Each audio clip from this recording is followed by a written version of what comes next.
Entonces, hermano Richard, ya podés comenzar con este segundo taller, Historias y Leyendas del Cuartel San Joaquín, desde Perú, sobre el cementerio Presbítero Maestro. Si querés, podés hacer una breve referencia de tu trayectoria, así mientras van ingresando algunas de las personas que ya estaban invitadas para este taller. Te cedo la palabra. Muchísimas gracias por estar con nosotros. Muy bien, muy buenas tardes con todos y con todas. Agradeciendo siempre a todos por este espacio, esta comunidad de formación del patrimonio funerario integral. Creo que es un espacio muy valioso que no hay que desaprovechar y que más bien está fortaleciendo y alimentando justamente el valor que le damos al patrimonio funerario y todo lo que esto implica para aquellos que nos dedicamos a investigar o a los guías oficiales de los distintos museos aquí en Perú, en Argentina, en toda América Latina y el mundo en realidad. Entonces, bueno, soy el hermano Richard Isaac, soy religioso, miembro de la congregación de los Hermanos de la Salle, una fundación que tiene más de 350 años, dedicada netamente al carisma de la educación. Yo, mi formación profesional es en pedagogía, historia, filosofía, también teología, porque es lo propio de los religiosos. Pero además me he dedicado mucho en estos últimos años a la investigación académica, pero también a la investigación de tipo periodístico. Entonces, esto me ha permitido acercarme también a la historia, a las experiencias y sucesos que el presbítero maestro, este museo tan hermoso que tiene el Perú, ofrece a a todos sus visitantes. Y aquí saludo y agradezco a los guías oficiales del Museo Cementerio Presbítero Matías Maestro, quienes han sido para mí guías, aliados, inspiradores de esto que voy a presentar ahora. Así que sin más, vamos a comenzar entonces con esta segunda parte del taller, porque la primera tuvimos magnicidios presidenciales en el presbítero maestro. Hoy vamos a tener historias y leyendas del cuartel San Joaquín. Un cuartel quizás que a muchos en el Perú llama la atención y también a extranjeros.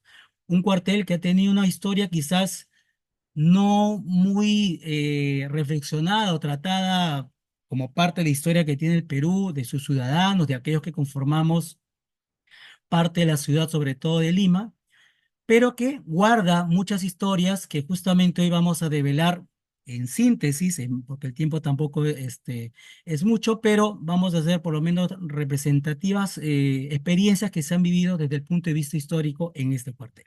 Así que, sin más preámbulo, acompáñenme en este recorrido.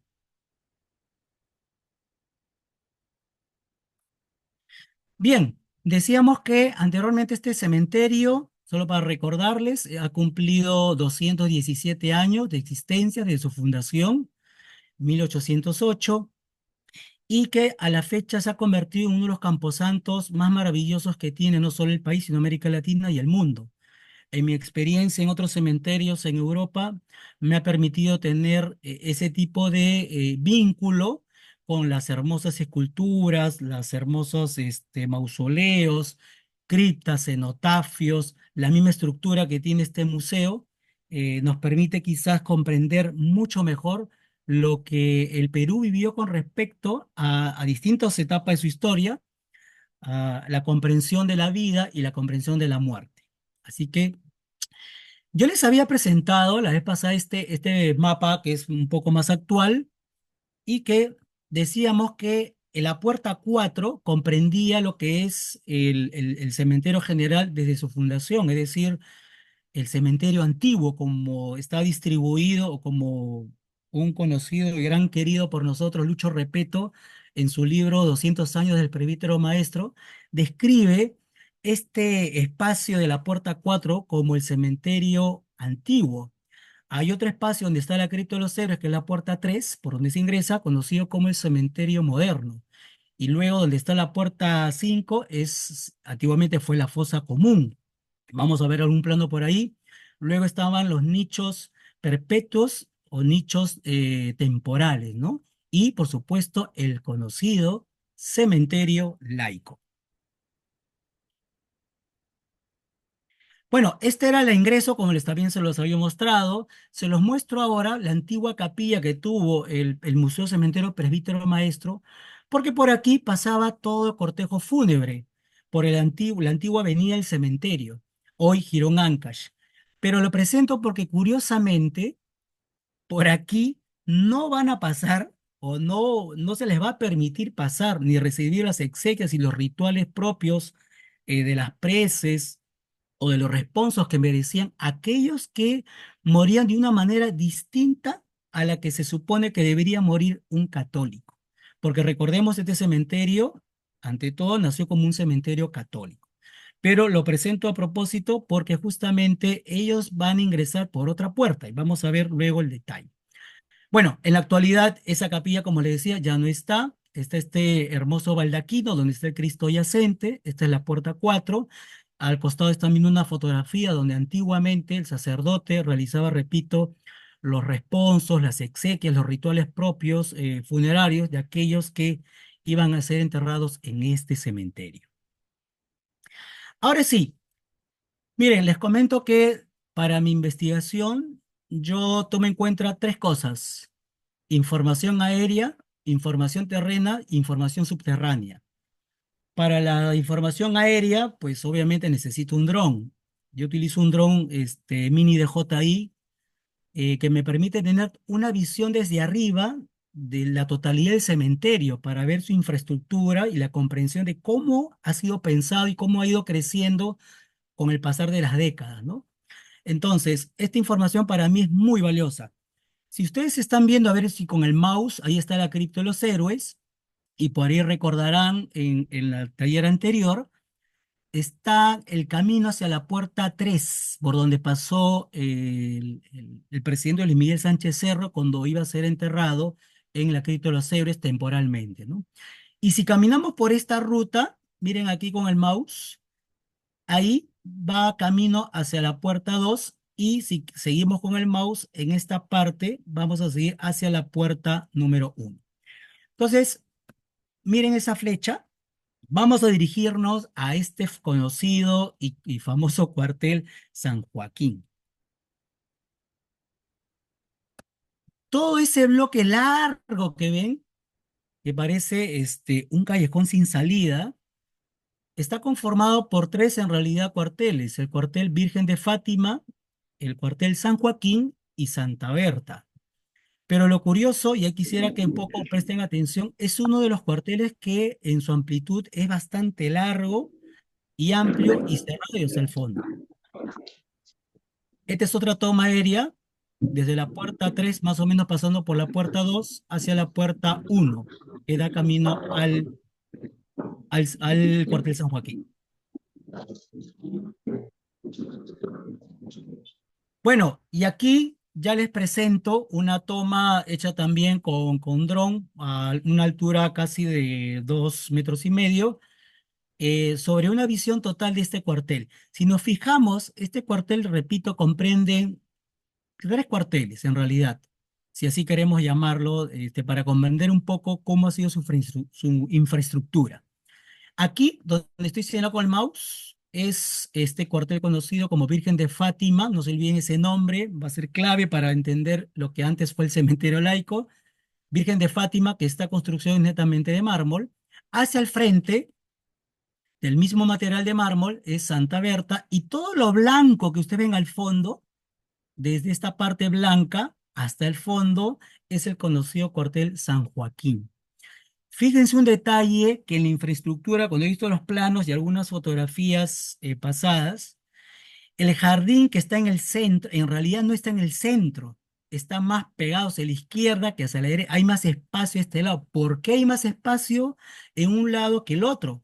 Bueno, vamos a verlo justamente en un plano para comprender a qué se debe.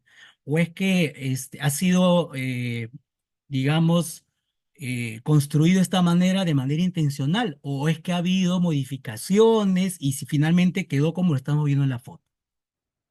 Bien, algo que nos enseña cuando investigamos es de delimitar. Y entonces yo he querido delimitar un poco sobre este tema del suicidio en este cuartel. Quiero aclarar acá lo siguiente.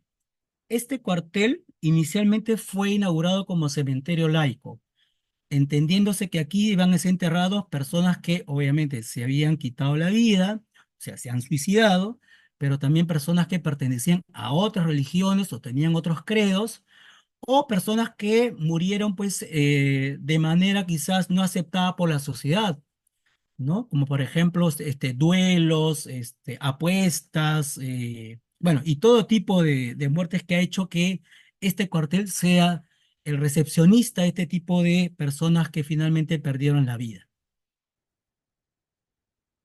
Ahora sí, les decía que para investigar hay que delimitar, porque si no, podríamos hablar de todo lo que hay ahí. En este cuartel, repito, hay personas de distintos credos, que porque el cementerio era netamente católico, pero también están personas que eran católicos, pero se han suicidado, ¿no? O han decidido autoeliminarse, ¿no? Entonces, en este cuartel hay personas de, no solo distintos credos y distintos estatus sociales, sino también hay personas de distintos lugares de origen. Por ejemplo, hay presencia de asiáticos, un buen número, hay italianos, hay también por ahí franceses, hay judíos, y entre ellos pues hay también los limeños del antiguo Damero de Pizarro. Bueno, vamos a delimitar aquí porque sí me quiero concentrar con respecto a los suicidios. Porque este cuartel, si bien es conocido como el cuartel de los suicidas o pabellón de los suicidas, este, tiene una razón de ser desde el punto de vista histórico y es lo que yo quisiera un poquito compartir.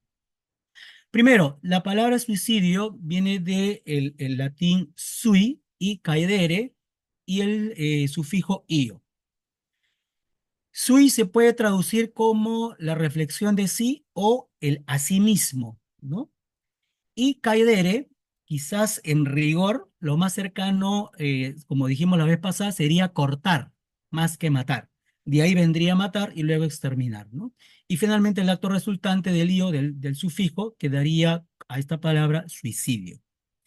Pero aquí quisiera un poquito ya pasar a un plano de discusión que va a ocurrir casi a mediados y también a fines del siglo XIX.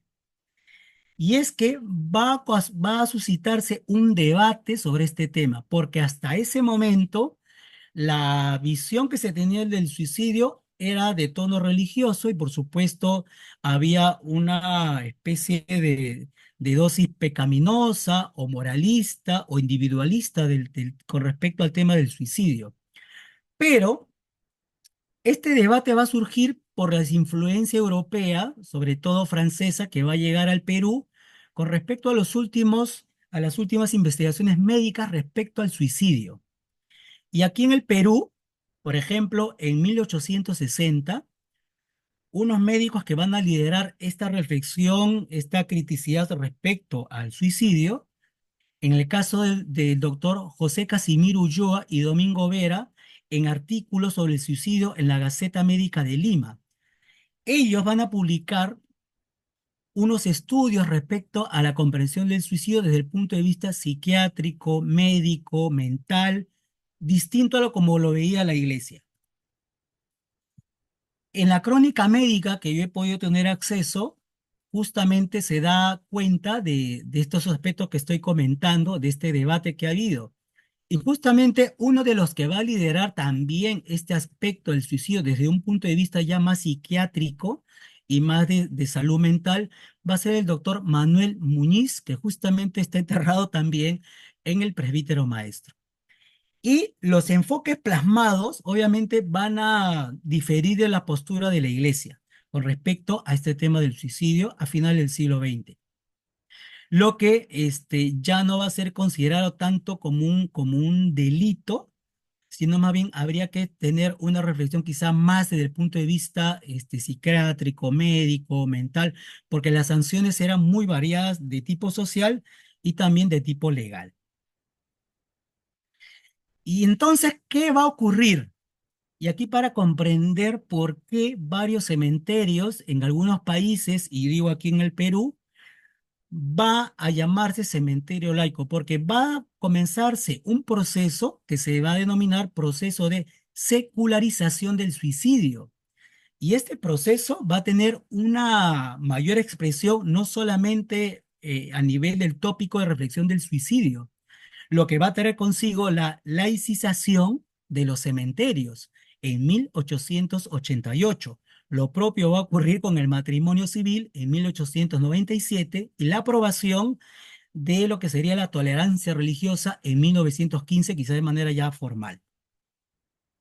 Y aquí vemos una foto justamente de dos líderes que llevaron adelante este debate y que finalmente se tuvo quizás una comprensión mucho más amplia sobre lo que era el suicidio.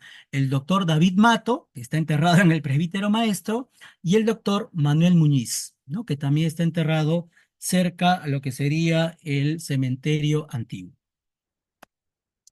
Bien, les decía que este era el plano que yo les había presentado, y está la construcción más antigua, y ahí en el cuadradito pequeño estoy mostrando lo que actualmente es esa parte, el cuartel San Joaquín, que está unido a Virgen de Fátima y a Santa Berta. Miren este plano que he podido conseguir, que es de diciembre de 1926. Miren cómo ha estado distribuido aquí el cementerio, lo que Lucho Repeto en su libro 200 años del presbítero maestro describe muy bien. El cementerio estaba constituido por cementerio antiguo, que era lo que consideramos nosotros la entrada hacia la puerta 4, esta parte más antigua, donde está la cripta de los héroes sería el cementerio moderno, la fosa común, que sería la entrada a la puerta 5, y el cementerio laico, que ahorita lo vamos a hacer más grande, y nichos temporales y perpetuos que estaban por esa zona. Este es de diciembre de 1926. Y si nos acercamos más, miren ahí, está, estoy marcando ese cuadradito. Fíjense bien ahí, no existe Virgen de Fátima ni el cuartel Santa Berta. En el cementerio laico, que así se llamaba, existe el nichos perpetuos dentro del cementerio laico. Vamos a ver con detalle en otro, quizás, me olvidaba acá, estoy marcando debajo, donde ahora es el museo sitio, los guías quizás del presbítero maestro lo ubican bien. Donde está el museo sitio fue el depósito de carrozas. Si ven ahí están distribuidas como si fuese un garaje, ¿no? Donde van a ubicarse las carrozas. Este es otro plano que data más o menos un aproximado de los años 30, 1933, 1940. Este plano pertenecía o se estaba dentro de lo que era una guía comercial para las agencias funerarias de esas épocas. Y a los costados de este plano se van a fijar que están la lista de cuarteles, tanto al lado izquierdo como al lado derecho. Y debajo hay unas abreviaturas para comprender lo que va a estar al costado en paréntesis en cada uno de los cuarteles. Si se fijan, lo que fue fosa común en la puerta 5 ya no es fosa común, sino se va a pasar al otro lado, lo que es ahora la puerta 6. Y entre la construcción de la puerta 5 y 6, miren la avenida, cómo se llamaba, Pasaje del Infiernillo. Lo que ahora es un pasaje largo, ¿no? Para los que se ubiquen más o menos entre la puerta 5 y 6, hay un pasaje largo donde ahí pasan los carros en doble carril. Bueno, a ver, vamos a acercarnos en todo caso. Fíjense aquí quizás con más detalle. El cementerio laico no existe todavía cuartel Santa Berta ni Virgen de Fátima. Y en la leyenda que aparece justamente debajo de este plano, aparece ahí dos descripciones de la parte laico. Dice al costado ADT y ADP. ¿Qué cosa es ADT y qué es ADP? ADT es adulto temporal y abajo ADP, adulto perpetuo. ¿Qué significa esto? Que esta forma dentro del cementerio laico que parece una J fueron los nichos temporales. Y dentro del cementerio laico estaban los nichos perpetuos, donde seguramente recuerdan, está el señor Astete, creo que está su mamá también enterrada ahí, y hay otros personajes que son ya de fin del siglo XIX, algunos por ahí, principios del XX. Entre el perpetuo y los temporales había un espacio libre. Y por eso cuando vayamos al cementerio laico, hoy, Cuartel San Joaquín, van a ver como que dos jardines medio distanciados uno del otro, ¿no? Como que si fueran dos construcciones distintas, como que no han seguido un patrón. Bueno, esto es todavía por esa época, ¿no? Vamos a seguir. Esta es en la actualidad una fotografía actual del fondo de lo que sería el cuartel San Joaquín, pero llama la atención también que esta construcción que estoy diseñando con el mouse no corresponde ni es continuación de lo que fue, de lo que sería, y esa es una hipótesis mía, a partir de los planos y otros documentos que he visto, probablemente originalmente el cementerio laico que tenía forma de L, luego posteriormente fue añadido este bloque que está acá. Y vamos a comenzar ya a partir de esto que hemos más o menos descrito para comprender el contexto de este cuartel tan misterioso, tan de mucho debate también desde el punto de vista histórico, uno de los más visitados que los que se acercan al museo, tanto diurno como nocturno, pues eso es uno de los espacios que les gusta escuchar las historias, tanto las historias históricas como las que son leyenda y que los guías muy bien nos lo explican con mucho detalle y con mucha claridad y con mucha didáctica. Entonces, vamos a comenzar con un caso suscitado en la Lima de fines del siglo XIX. Me refiero al suicida Juan Thompson Bengolea. Ese es su nombre completo, según consta en la partida de función. Cuartel San Joaquín, nicho E10, ADP, es decir, adulto perpetuo. Eh, 27 años de edad, de raza blanca, empleado soltero, católico, nació en Lima en 1872. Sus padres fueron James Jefferson Thompson, que justamente murió antes de que él se suicide, y su madre Isabel Bengolea de Thompson. La foto que ven ahí de este joven es referencial porque es una recreación que se ha hecho en un documental que se tituló Historia detrás de la muerte, que aquí se hizo en el Perú hace algunos años. Juan Thompson, al parecer, según el parte policial, ya sufría algunos problemas mentales, eh, que probablemente en ese momento, pues todavía recordemos, estaban todavía en discusión cómo entender el tema de los suicidios. No era claro todavía, o no había en todo caso alguna certeza médica ya establecida incluso por el gobierno, por el Estado, pero se sabe que él, y según consta también en los archivos de la Archivo General de la Nación, él tenía en su poder un arma de modelo Smith y Wesson, de modelo de 1899. Y al parecer tenía pues mucho manejo de este tipo de arma. Lo cierto es que él va a asesinar primero a una joven llamada Emma Revaliati, hija de un gran compositor y músico reconocido aquí en el Perú que rescató parte de las partituras del himno nacional del Perú. Me refiero al compositor y músico Claudio Rebagliati. Juan Thompson lo que va a hacer es, ante no ser respondido por el saludo de esta señorita de 17 años en realidad, y que ya la hostigaba y la acosaba, lo que hoy usaríamos como término acosar, va a comenzar en realidad a perseguirla, y en un momento cuando esta señorita estaba con su madre y su hermana, al no recibir el saludo, saca el arma y la dispara y la asesina. Luego, como dice en la parte de abajo, un gendarme que estaba cerca por ahí va a acercarse para arrestarlo, porque ante el crimen ocasionado, eh, se va a ver acorralado y va a tomar la decisión de suicidarse. El acto de función que ven ahí, o partida de función, da cuenta un poquito de ello, de lo que se estoy comentando en este momento.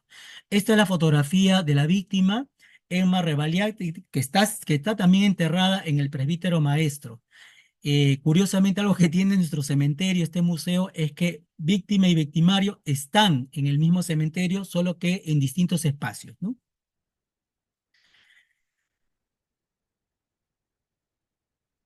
El Perú, y sobre todo Lima, vivió una especie, llamaron así también, epidemia de suicidios. Va a comenzar a acaecer una larga lista de suicidios, no solamente de jóvenes, aunque su mayor grupo jóvenes, pero tanto de personas del lugar, es decir, de la ciudad de Lima, como también personas extranjeros, franceses, italianos, asiáticos que vivían en la ciudad, también se van a quitar la vida. Para algunos han llamado a este momento la peste suicida. Para José Carlos Mariátegui, que luego vamos a ver una cita de él, va a llamar el mal del siglo. Y vamos a ver aquí varios casos. La fotografía que usted está viendo es parte de una publicación en la revista Variedades de 1909 y ya está dando cuenta de los suicidios que se han comenzado a dar en Lima, uno tras otro. Otro caso que también se encuentra en este cuartel, este cementerio laico, antiguamente llamado hoy Cuartel San Joaquín, es el caso del joven Alejandro Pine, que se encuentra en el nicho C34, también adulto perpetuo. En 1913, Alejandro Pine, de 21 años de edad, oriundo de Cajamarca, soltero y de raza india, así está descrito, y empleado doméstico de Víctor Raffo, se suicidó al colgarse. Tal como Melgar, Melgar es otro joven que décadas atrás se había suicidado y había dejado una nota que decía, me mato porque se me da la gana. Y parece ser que fue inspiración también para que en la carta que escribiese Alejandro Pine dejara constatado la siguiente frase, me mato, no tengo motivo alguno, me mato porque la vida me apesta. Este es la partida de función o acta de función, donde un poco se da cuenta y llama la atención que antiguamente, no sé si ahora también en las partidas de función aparecen, pero al final del lado izquierdo, enfermedad, causa de la muerte, dice ahí asfixia por pendación, es decir, suspensión en el aire, es decir, al haberse colgado, pues un poco describen más o menos cómo fue la muerte de este joven. Otro caso interesante que aparece en la revista Variedades y que da cuenta de los suicidios que van a acaecer uno con otro es el caso de Berta Marx y José Salas, dos jóvenes enamorados que decidieron también quitarse la vida, jóvenes que no llegaban ni a los 20 años y que el 2 de mayo de 1914 deciden acabar con su vida, ¿no? Ellos, según los datos que tenemos, Berta Marx fue conducida hacia el cementerio laico, como afirman aquí en la revista Variedades, y también los restos de este joven Salas no se precisa si fue enterrado en el cementerio laico, pero al parecer fue llevado a la fosa común. Otro caso, este suicidio de Juan E. del Pino el 6 de julio de 1914. Nicho E34 del cuartel San Joaquín, adulto perpetuo. El 6 de julio de 1914 pierde la vida a los 53 años. Un comerciante italiano, vecino de Magdalena Nueva, descrito como o vestido decentemente, así es como lo encuentran a él, con un arma de fuego y se dispara así para quitarse la vida y acabar con ella.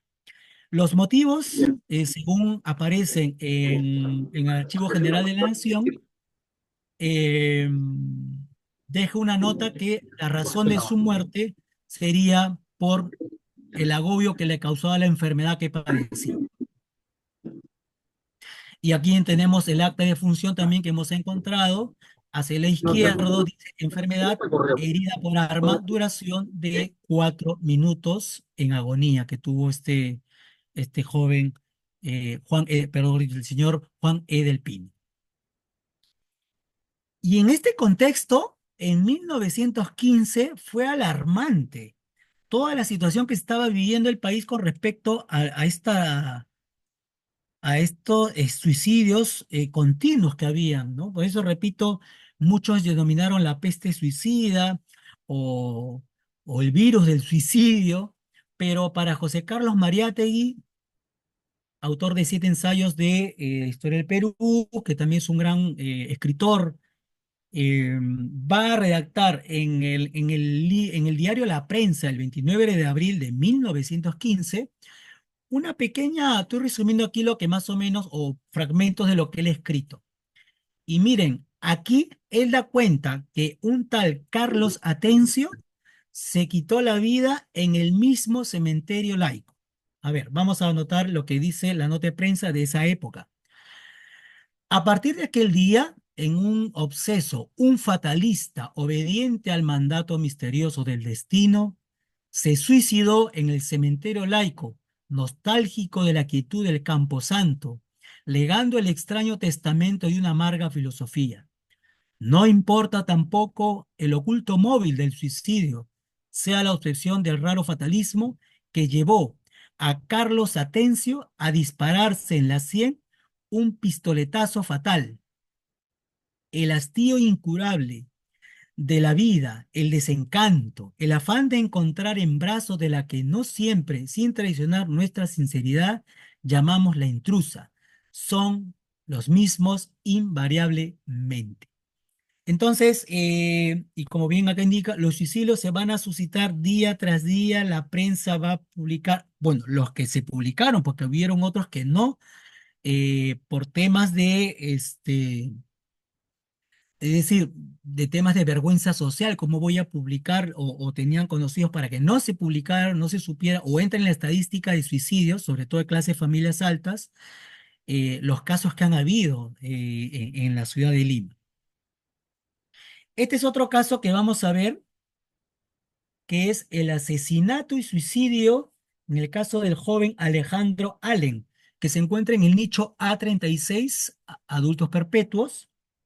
Esta es la fotografía de este joven suicida que aparece en la revista Variedades de esa época y que va a asesinar a quien iba a ser su prometida, con quien pensaba contraer matrimonio, Juana María Moya. A ver, para sintetizar rápidamente esta situación, ellos tenían ya el compromiso de contraer matrimonio, pero por temas de la familia, de la joven Juana María Moya, tanto de problemas económicos como con alguna tensión al interior de la familia, decían retrasar el matrimonio. Por lo que ella también comenzó pues a pensar de que Allen en algún momento se iba a cansar de esto, le iba a dejar, le iba a abandonar y el matrimonio nunca se iba a dar. Lo cierto es que ella cae pues en depresión o en un término que usaban en ese tiempo que hacía que la vida, digamos, no solo no le encuentre sentido, sino que comience a dispersarse con el sentido de vida que ella por lo menos trataba de expresar en su familia. Va a tomar un pequeño brebaje, lo que va a parecer, o sea, va, algunos dicen, esto también es otro dato, algunos dicen que ella quiso suicidarse, otro dice que quiso calmar la pena que tuvo a través de un brebaje que tomó, pero en realidad lo que fuere es que Allen, cuando la encuentra en su casa, piensa que ella está en agonía y que ella está a punto de morir, razón por la cual, para quitarle el sufrimiento y el dolor, la asesina y luego él se tira un balazo en la sien. Esto lo que estamos viendo ahorita es el entierro. Y como describe aquí en la revista Variedades del 2 de octubre de 1915, ella vestida de blanco, guardada en un cajón blanco también, acompañada por unas cuantas personas, pero dejando tras de sí el dolor inmortal de una madre angustiada y la respetuosa lamentación de las gentes de bien, reposa en un nicho del cementerio católico para siempre. Cementerio católico, recuerden, era lo que corresponde a todo el bloque de la puerta 4, de la construcción de la puerta 4. No tengo yo exactitud si en qué parte de esta construcción antigua se encuentra Juana María Moya, quizás algunos de los guías del presbítero maestro sí lo saben, todo caso, ya después seguramente compartiremos esa información. En el caso más bien de Allen, de Alejandro Allen, él sí va a ser llevado al conocido hoy cuartel San Joaquín, antes cementerio laico. Y aquí la foto un poco de el cajón oscuro, los amigos que lo acompañaban y que dice aquí, descansa ahora su cuerpo y él enterrado en ese cuartel, o antiguamente cementerio laico, allí donde duermen los suicidas, donde todo parece más triste. Otro caso. El asesinato y suicidio de Honorio Valderrama y Julia Vargas, acaecido el 31 de mayo de 1915. Esto también es otro caso de amor pasional que relata un poco la prensa de la época y esta revista conocida como Variedades, donde da cuenta de este acontecimiento, del asesinato primero de Julia Vargas y luego de el suicidio aquí de Honorio, en realidad es Honorio Marqués Valderrama, ¿no? Pero bueno, está escrito acá en la revista Variedades como Honorio Valderrama. Un joven de tan solo 19 años había interrumpido la vida de una hermosa mujer. El desventurado joven telegrafista acá está el nombre completo, Honorio Márquez Valderrama, iracundo y celoso, tomó la vida de Julia Vargas. Dos disparos acabaron con la vida de la señorita y un certero y último balazo desvivía a Valderrama, es decir, el suicidio. Y él está enterrado en el nicho C3 del cuartel San Joaquín, también adulto perpetuo. Y esta es la fotografía que la prensa publicó de quién fue este asesino y también suicida. Aquí está el acta de defunción o la partida de defunción, donde da cuenta un poco de detalles, ¿no? Del arma de fuego que usó para suicidarse y para cometer el asesinato. Y también quiénes fueron sus padres y otros detalles importantes que vale la pena tenerlo en cuenta. Otro caso que también ocurrió el 10 de abril de 1915. Todos estos de aquí, yo solo estoy haciendo una muestra porque hay varios y que en el libro El rastro de la salud en el Perú, el suicidio en Lima de 1920 de Sabino Ruiz, da cuenta estadísticamente de varios. Muchos fueron enterrados en este cuartel de manera temporal y otros perpetuos, ¿no? Entonces, este es otro caso de asesinato y suicidio. eh, En este caso de estos jóvenes, Eloy Flores, que fue en realidad el asesino, y quien habría sido también algún momento madre de su hijo, Balbina Basadre, ¿no? Entonces, este es un caso en la que se va a ensanchar un poco el crimen contra quien fuera su antes amante, amante no como lo entendemos ahora, amante como aquella que ama, ¿no? A eso me refería, y que luego, bueno, se va a quitar la vida. Otro caso de crónica roja que ha acaecido también en Lima es el asesinato y suicidio de Elías Torres y Otilia Lebrún, que también, y es más de seguro, que fueron llevados a este cuartel, lo que no sabemos si fueron trasladados o temporalmente la familia compró los nichos donde estuvieron, por lo menos el asesino primero. Lima está cambiando, decía la noticia del 25 de diciembre de 1915. Los crímenes pasionales se están sucediendo con alarmante frecuencia. A lo acontecido anteriores a esta índole trágica, ha venido a sumarse lo ocurrido el jueves en la mañana en la Avenida de la Magdalena, en la conocida Quinta San Germán. El argumento es el mismo, sencillo y terrible. Un amante que por esta o por otra razón decide suprimirse y suprimir a su amada, ¿no? Es el caso entonces de Elías Torres y Otilia Lebrun. Este es otro caso también conocido. Quiero hacer un paréntesis. Hay algunos amigos investigadores que quizás por no tener quizás una proximidad con este tipo de información, pues han dicho que aquí en el cuartel San Joaquín hay solo uno que otro suicida.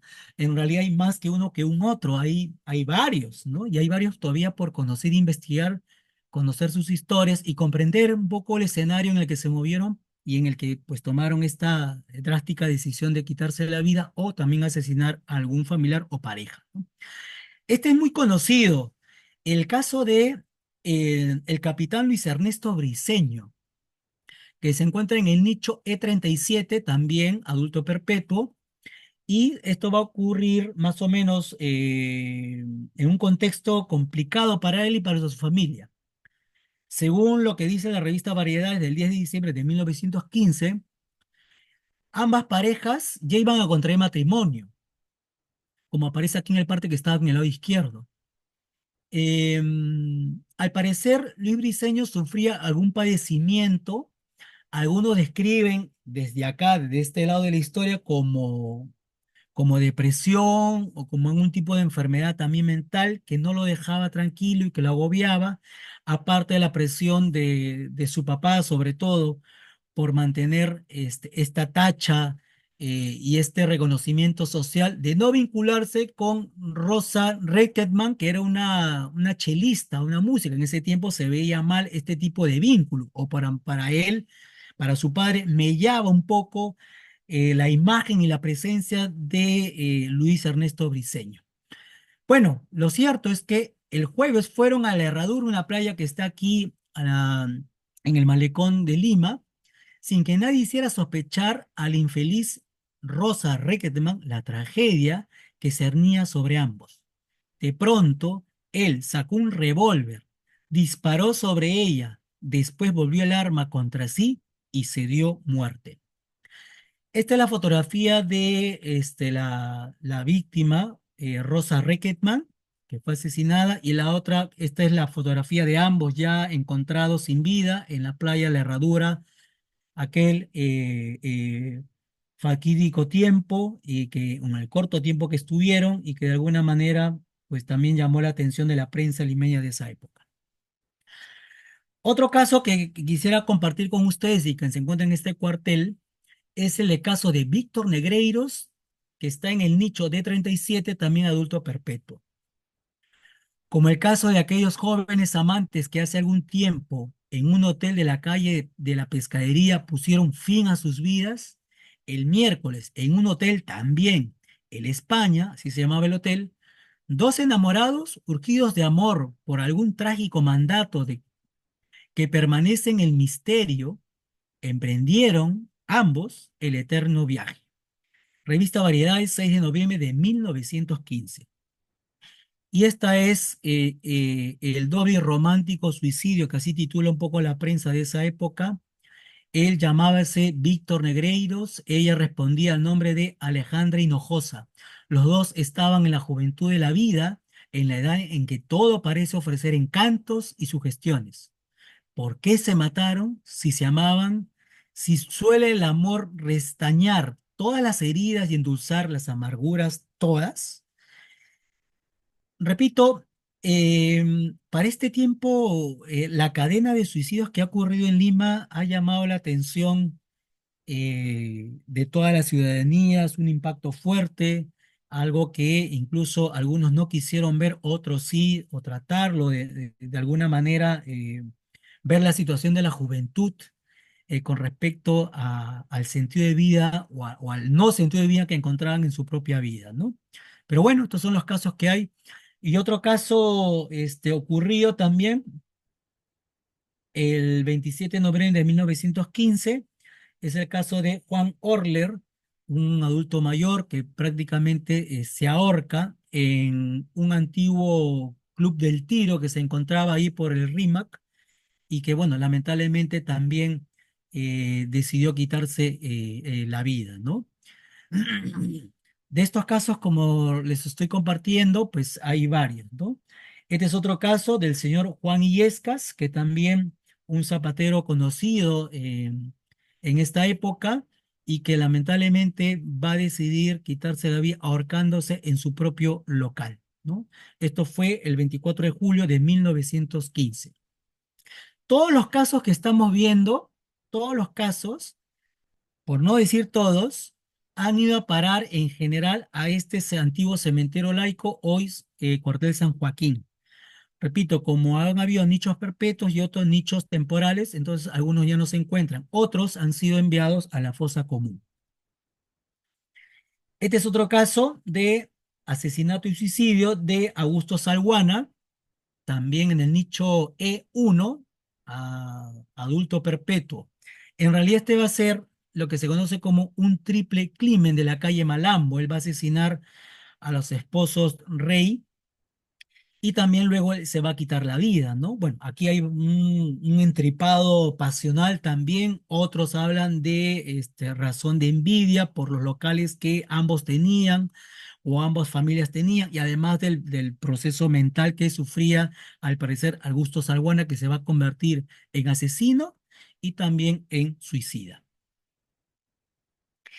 Este otro caso es bien conocido y es uno de los que quizás los guías, a mí me agrada mucho cómo lo comparten, lo explican en sus guiados, y no solo lo comentan como un dato histórico, no sé, que permiten hacer una reflexión justamente para aquellas parejas que también visitan no solo cuartel, sino todo la guía, los hitos principales que tiene este museo. Bueno, este es el caso de Enrique Thompson. No es pariente del Juan Thompson que hemos visto al inicio, pero se apellían Thompson. Bueno, casualidades de la vida. Y justamente este asesino y también suicida, eh, miren la fecha en la que se va a dar, 2 de noviembre de 1996, es el Día de Todos los Difuntos, ¿no? Bueno, según el diario de la Crónica, como aquí se advierte, en un rincón de la mansión de los suicidas, así lo llaman, olvidado, sin ningún recuerdo y con solo una lápida impresa, su epitafio muestra un hombre que llegó a cometer uno de los crímenes conocidos en los años 20. El farmacéutico, ese es su nombre completo, Luis Enrique Thompson Latorre, un joven ejemplar y trabajador de la botica de San Sebastián, se sintió traicionado y decepcionado por su prometida y dueña de esta botica, de la mencionada botica, a quien llamamos o conocemos ahí en el presbítero maestro, a la prometida Carolina Zamudio García.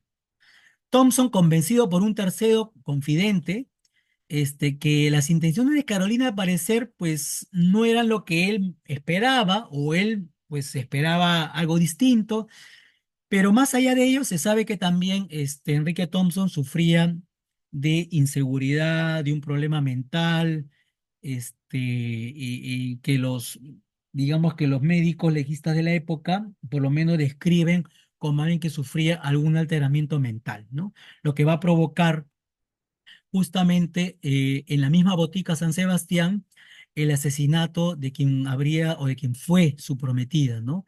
Carolina Zamudio, ¿no? Esto también, esto ha sido publicado no solamente en esta revista Variedades, sino en muchos periódicos de la prensa, al cual también he tenido acceso y he podido ver digamos, la amplia cobertura que le han dado a este atroz crimen y luego suicidio. Carolina Zamudio también se encuentra enterrada en el presbítero maestro en el cuartel de San Martín, que está muy cerca ahí al cuartel de San Joaquín. Esta es la fotografía que da cuenta de esta joven llamada Carolina Zamudio García, y este es el nicho en el que ella fue enterrada, ¿no? Entonces, lo curioso del cementerio que tenemos es que víctimas y victimarios están también dentro del cementerio presbítero maestro.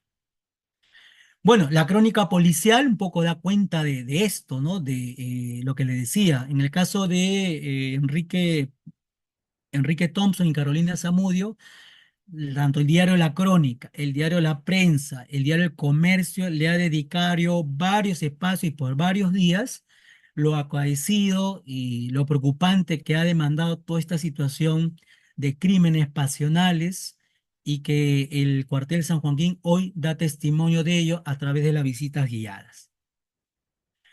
Bueno, miren, en realidad hay de toda esta historia que estoy yo compartiendo, que es parte de investigación y que da cuenta un poco de ello, yo estoy solo presentando algunos casos porque hay muchísimos casos más, hay otros por investigarse, como el caso de, y esta es una parte también de las historias y leyendas que hay en el presbítero maestro, el caso de Lon Tom, conocido como el barbero de la muerte, o el caso de los primos hermanos que se enamoraron y también se envenenaron y que están enterrados ahí, y que también, por supuesto, hay un dato histórico al respecto, o en el caso de Gregoria Camacho, que es una lápida que tiene una calavera con las vanitas cruzadas, ¿no?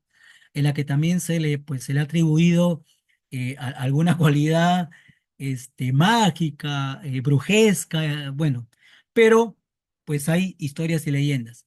Hay otro terreno del que yo no voy a entrar porque quizás no me compete, no soy la persona indicada, pero sí puedo dar fe porque los guías, como repito, muy bien nos narran y nos orientan bastante bien las historias reales que hay, pero también las leyendas, ¿no? Y hay cosas que, bueno, yo así no llego a explicar cosas extrañas que a veces ocurren en ese lado. La gente cuando va a visitar este cuartel en concreto, a algunos les suele doler la cabeza, la espalda, algunos van con su cámara cargada y de pronto van a tomar foto o no sale la foto, o incluso hay fotografías que seguramente está por ahí la señora Sara Torres, una excelente guía del presbítero maestro, me ha compartido algunas fotografías donde incluso aparecen cosas como que siluetas raras ahí en este cuartel, ¿no? Pero bueno, eso ya corresponde a otro tipo de tópico, quizás que se puede conversar, pero lo propio es lo que yo les acabo de presentar a ustedes de este conocido cuartel San Joaquín, que tiene una historia bastante interesante y que demandaría mucho más tiempo para compartir. Finalizo yo agradeciéndoles por su presencia en este espacio y les dejo el repositorio bibliográfico de lo cual me ha servido, aparte de otros documentos que tengo a la mano y fotografías que me ha servido un poco para investigar este caso. Se los dejo ahí para que si a algunos le interesa, pues pueda ver. Uno es el libro El rastro de salud en el Perú, donde justamente se detalla en el capítulo 7 sobre el tema de locuras, suicidios, asesinatos, detalles, estadísticas y un montón de investigación muy interesante. Otro libro que recomiendo es el de Santiago Stucci, Loquerías, manicomios y hospitales psiquiátricos en Lima. Es un excelente libro para comprender justamente este tema de los problemas mentales, ¿no? Y otro escrito en 1920, muy difícil, no hay como libro, solo lo van a poder encontrar en la biblioteca de la Universidad San Marcos, concretamente en la Facultad de Medicina, El suicidio en la ciudad de Lima de 1920 Sabino Ruiz. Otro que recomiendo por ahí, Funerales Republicanos en las Américas, de Carmen McEvoy, una historiadora peruana, a quien tengo mucho aprecio y sigo mucho la publicación de sus libros. Otro es este excelente libro de 200 años del presbítero maestro, de Lucho Repeto, un entrañable amigo, alguien que lideró mucho para que este museo sea reconocido como tal, logrando muchas. Él es el que ha hecho grandes estas propuestas de guiado tanto nocturno como diurno en este cementerio y que hoy goza de la presencia de muchas personas que nos visitan a este Museo Cementerio Presbítero Maestro. También he consultado aquí la revista Variedades, la revista Mundial, en sus varias ediciones, desde 1909 hasta 1935, es un montón de información que hay ahí, fotografías también, el libro Presbítero Maestro, también de Lucho Repeto. Y también por algunas cuestiones, si a alguno le interesa, pues los diccionarios etimológicos ayudan mucho a comprender algunos términos de cada época, ¿no? Y también de la arquitectura funeraria y de lo que comprenden las lápidas, ¿no? Pues ahí le dejo el conocido, que es muy básico, Juan Corominas, por acá otro de Edward Roberts y finalmente el de Agustín Mateos Muñoz. Y bueno, como la vez anterior, el Archivo General de la Nación, donde hay documentación muy valiosa de estas épocas, y también de la Biblioteca Nacional del Perú, especialmente en la hemeroteca. Muy bien, muchísimas gracias. Yo he terminado. Disculpen, está pensado justamente una horita y espero que haya sido lo claro. Y si hay algunas preguntas, comentarios, pues con mucho gusto estaré atentos a compartir. Muchas gracias. Bueno, hermano Richard, muchísimas gracias por este taller muy informativo. Bueno, la parte Este, la descripción del cuartel y todos los suicidios ha requerido una gran investigación, que bueno, que abre otro de los aspectos. En general no se habla de los suicidios en general. No sé si en los registros se coloca el suicidio como causa de muerte. ¿Tenés idea vos?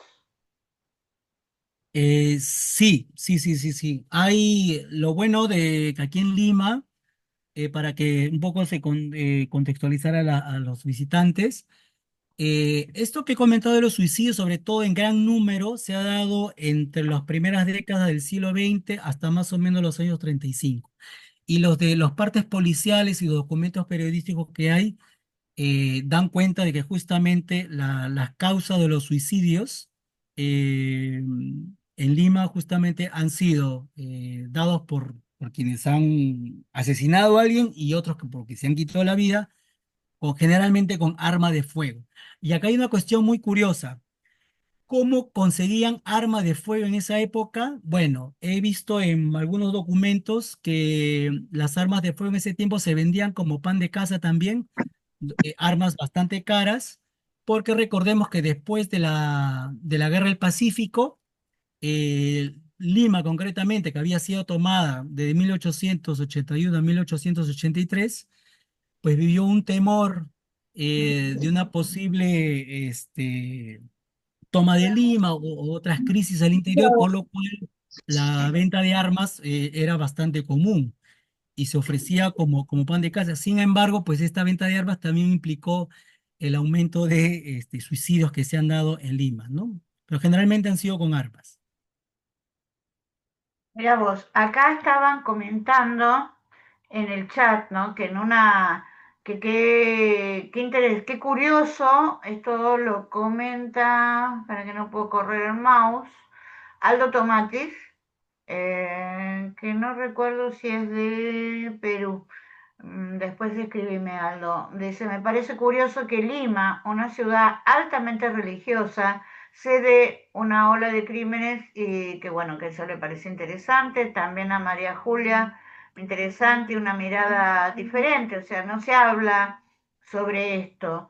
Puede ser que alguno se pregunte qué tiene que ver toda esta cantidad de información respecto de los suicidios en un cementerio, ¿no? A mí particularmente me pareció tanto un magnicidio, que fue lo de la semana pasada, como esta gran ola de suicidios y con tanta descripción. Primero, no se comenta. Segundo, no es un objeto de estudio. Yo es la primera vez que lo veo. Y